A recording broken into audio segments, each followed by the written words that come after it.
a basculé cette nuit-là. Cette nuit où vous étiez censé rencontrer Shagang à propos de l'ascension de Valeria. Dans cette pièce souterraine, vous avez flirté avec la mort ultime. Shagang vous trahit.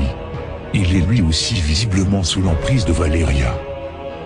De retour à votre refuge, l'hôtel Pontchartrain, Kate vous apprend que vous êtes accusé de l'attentat visant le prince Vidal. Mais bien sûr, le point de rendez-vous avec Shagang se situait quelques mètres sous un Élysée.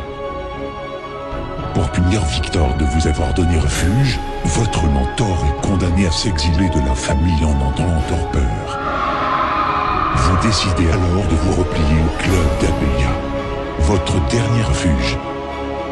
Envoyé par Victor, Geoffroy Lecomte, un gangrel de Chicago, vous a rejoint et prend la place de votre mentor, comme l'a fait Victor auparavant.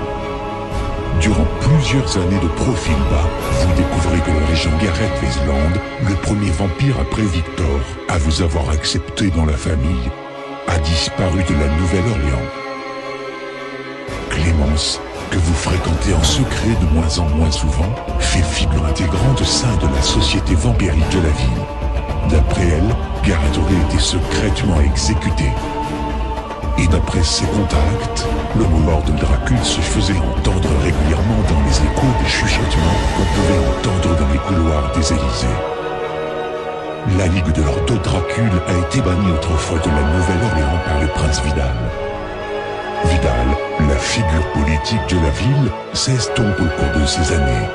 Le prince de la Nouvelle-Orléans disparaît peu à peu pour laisser une place de plus en plus importante et inexplicablement méritée à Valeria.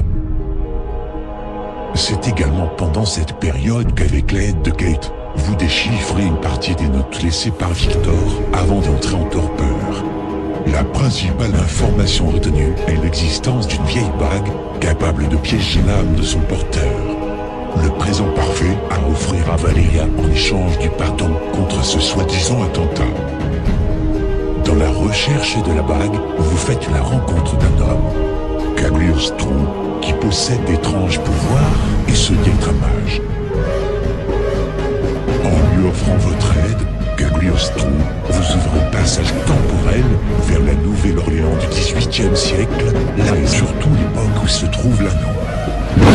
Cagliostro vous met en garde. À l'aube de la 4e nuit, ceux qui ne seront pas rentrés seront perdus dans l'oubli. Avant de rentrer dans la tour du vieux marais, une femme, un sabre à la main, vous attend et vous assaille avec acharnement. La traversée de ce qui est apparemment un nexus est instantanée. Et vous voilà arrivé en 1763 à la Nouvelle-Orléans, l'interface entre le continent, le Golfe, les Caraïbes et l'Europe. La ville, qui se résume au quartier français de nos jours, est construite sur des marais, impliquant un aménagement constant des fondations de plus en plus profondes. La cathédrale est également en construction et de nouveaux arrivants débarquent en masse par bateau. La ville est agitée cette nuit-là. Sur la place centrale, une femme noire est brûlée vive. L'inquisiteur présent remercie le chasseur de démons qui agit au nom de Dieu pour purifier le monde des abominations de Satan. Une chose est sûre, les mortels sont toujours aussi barbares face à l'inconnu. La femme qui vous a attaqué auparavant dans votre entrée dans la tour est présente, semble différente. En vous renseignant, vous apprenez qu'elle s'appelle Reine de l'année, femme de l'ordre de l'année. Elle est institutrice et passe son temps libre au couvent. La recherche de l'anneau n'est pas fructueuse cette nuit. Il vous faut trouver un refuge. Le manoir Galtor.